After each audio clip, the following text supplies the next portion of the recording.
Hey there, folks. Welcome to Spectrum Pulse. We talk about movies, music, art, and culture. And today, we're going to be talking about the new album from the Flaming Lips.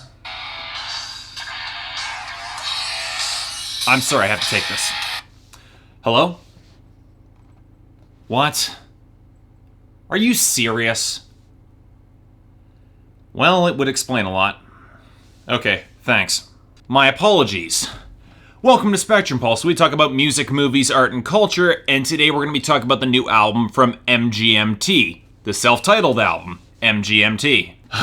You know, psychedelic rock might just be one of the most frustrating genres of music that I've ever encountered, at least on the level of songwriting. Now keep this in mind, as speaking as a fan of psychedelic rock, as anybody who saw my Sharpe and the Magnetic Zeros review can testify, I'm a sucker for old hippie rock and those attempting to emulate it. And bands that dive straight into the weird, acid-tinged swirl of psychedelia often create some indelible imagery and really powerful songs to support it. Now, the Flaming Lips are often the band I'll point to have managed to capture that raw insanity that birthed psychedelic rock in the mainstream today. And one of the reasons that particular band is so damn good is that they managed to capture more than just the flash of acid hallucinations, but the fragments of deeper meaning and deeper thought lurking behind said hallucinations, which they then fused together into compelling wholes. And there are plenty of examples across their discography where they took those ideas and made them into something far better than just the acid freakout. But here's my big issue with the themes and bands often present in this genre. They either go for complete, uncompromising sincerity towards light or darkness, or they decide to flip the script somewhat, using upbeat psychedelia in their rhythms or in their instrumentation to contrast with twisted, grotesque imagery or incredibly dark lyrics. It's not really anything sincere, it's just this rictus grin, a painted smile used to conceal the deeper horrors underneath it. Instead of the acid high, it's the acid freakout, or really the ironic acid freakout. And the really frustrating fact is that the majority of psychedelic rock today is lodged within one of these two camps and nowhere else, with the latter growing more and more popular in this day and age of increased irony and general cynicism, particularly for the hippie ideal. And as I've mentioned before, I don't respond well to bands playing that dichotomy because I feel a certain purity of theme is lost. Yes, psychedelic rock can plunge into darkness, often very effectively, but when bands seek to play that dichotomy between light and dark and have their cake and eat it too, I can't help but lose a little bit of a deeper connection to the material, because most of the time, too many of the bands feel entirely too self-satisfied with coming up with the idea in the first place. Really, folks, it's not all that original. So, let's talk about MGMT, a neo-psychedelic indie rock act that amassed a certain amount of critical acclaim by playing that dichotomy very, very well. And yet, another one of these bands of which I cannot really feel much of a connection to. Now, let me make it clear that I don't think either of their first two albums are bad, but I have a hard time truly getting invested in them because the band is very much enamored with the concept of exploring, taking upbeat melodies and delivery and then fusing it with some pretty dark and macabre lyrics, all things considered, with a glaring contrast being one of the grand selling points of the album. It doesn't help that it's very clear that their albums are draped with layers of irony or sarcasm, at least that first one was, which makes any shred of authenticity very hard to find in the whole experience, which, to be fair, seems to be part of the point, but it really doesn't resonate with me. However, I'm not sure that MGMT plays to their strengths as much as they should. Their first album gained a lot of press and acclaim due to the fusion of psychedelic indie rock with complex and yet catchy rhythms that had a striking amount of populist appeal. So then when the band made a left turn to art rock with their second album, Congratulations, they alienated a lot of fans. Now for me, that wasn't really an issue, as it basically felt like a less catchy, more backwards looking version of their first album, returning frequently to the fount of late 60s and early 70s psychedelia and prog rock, and really not doing a lot beyond that, particularly lyrically. That being said, as a fan of progressive rock, I can say that MGMT's attempts here were well intentioned, but more than a little overstuffed, and their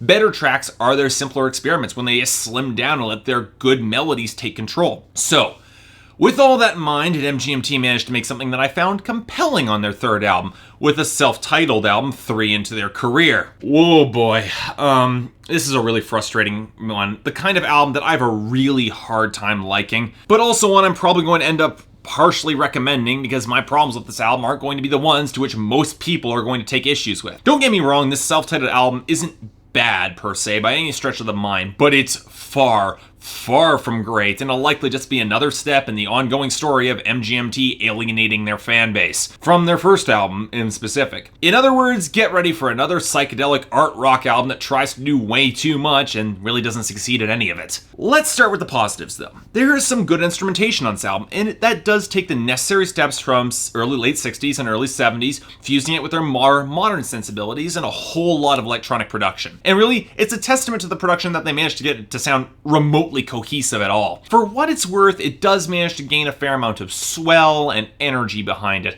even if, for the most part, the mix is a complete disaster. The album is significantly better, really, when they strip away the extraneous elements and just let the occasional strong drum machine melodies and routinely complex melody lines take the lead. That's always been one of the great unsung strengths of MGMT. The band has a lot of skill making unique chord progressions sound catchy and interesting, and I really wish they utilized it a lot more. And look, while I'm not the biggest fan of Andrew Wynn Van Garden's vocals, they do match the tone of the hazy, amorphous instrumentation really well. And while the production on the vocals is generally a little overdone where it doesn't need to be, the echo and reverb slathered all over the vocal production does contribute well to the atmosphere. And as much as I take issues with the concepts behind the lyrics, I will admit that the technical songwriting is pretty damn good, particularly on songs like Mystery Disease and Astromancy. It's descriptive, it flows well, and occasionally has some evocative imagery. It doesn't help my detachment from the whole album, but it's pretty enough, and I can appreciate the construction. But now we have to move on to the slew of problems this album does have, and really we have to start with the production on the instrumentation.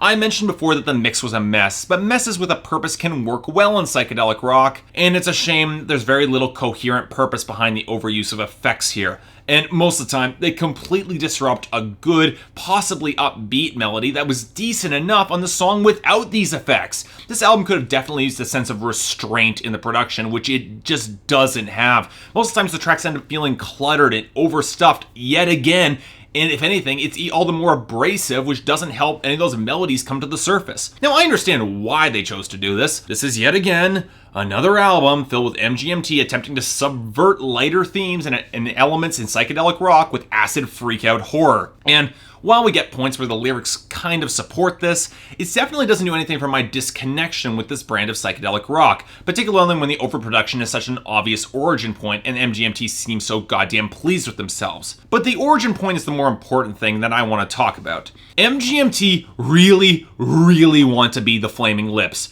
I'm serious. Between Van Wingarden's attempts to co-opt Wayne Coyne's falsetto, the reverb-heavy vocal production, the amorphous, cloudy, space rock-esque instrumentation throughout parts of it, and the thick backbeats that seem to be lifted straight from the soft bulletin, it's definitely not difficult to spot MGMT's attempts to be associated with one of the best modern acts in psychedelic rock. And, with the right direction, I could almost see MGMT actually being worthy successors to that banner. They're good enough lyricists and talented enough at composing catchy, memorable melodies that I can definitely see MGMT possibly filling those shoes sometime in the future. But really, that potential falls flat at nearly every single turn in this album, mostly because of MGMT's rather shocking lack of understanding of what makes the Flaming Lips work. Say what you will about Wayne Coyne, I have plenty of times in the past, and his many successes and failures as an artist, but the man is a mad genius who throws everything and anything at his music, and yet his compositions are smart enough to only have the necessary elements to make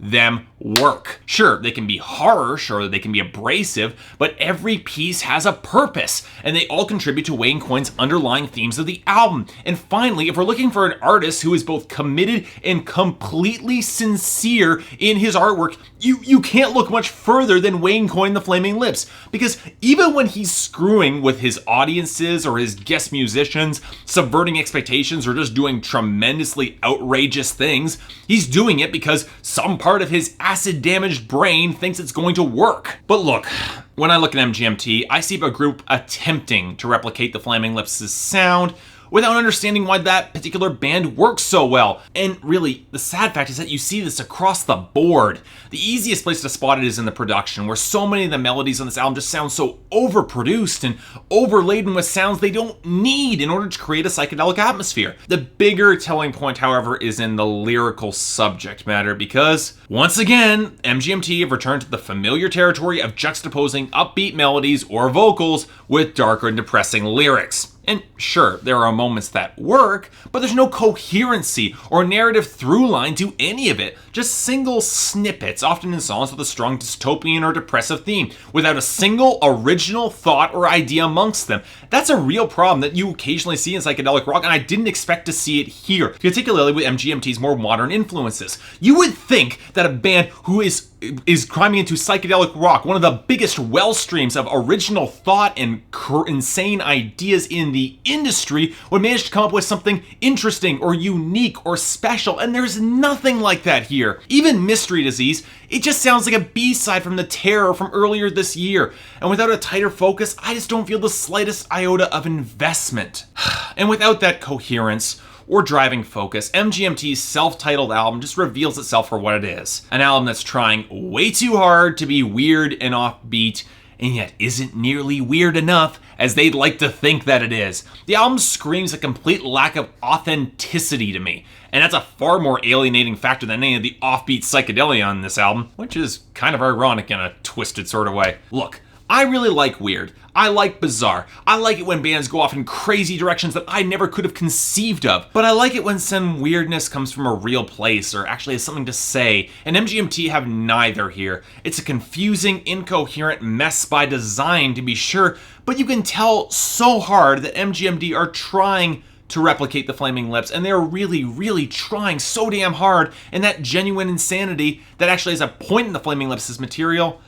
But this album, when placed in comparison, just falls far, far short of what it could have been. And what's all the more frustrating, I must restate, is that this album, once again, does not play to the strengths of MGMT. The melody lines are just swallowed and often indecipherable in the mix, and that populism has been completely neutered chasing art school credibility that MGMT would have gotten anyways if they stuck to polishing and perfecting their strengths instead of trying to be what they're not. With all of that, this album is a 6 out of 10 for me. It's a light recommendation. If you're a fan of MGMT's attempts at psychedelic rock and you want to see it progress in a more modern direction, I guess you'll probably like this. If you're an original fan from MGMT's first album, you will not like this album. But either way, coming from someone who does like psychedelic rock and who was kind of interested in the direction that MGMT were going to be taking, I feel disappointed with this album all the same. MGMT, just a message to you guys for a second. If you want to fill the big shoes that Flaming Lips have left behind, and I know you do, go back and listen to the Soft Bulletin a few more times. I'm confident that you're going to figure it out. At least eventually. So yeah, I can't imagine where this review will have any controversy whatsoever. Thanks for watching. If you'd like to like and subscribe, I've got plenty more videos on the way. It's going to be a busy couple of days for me. As always, see you next time.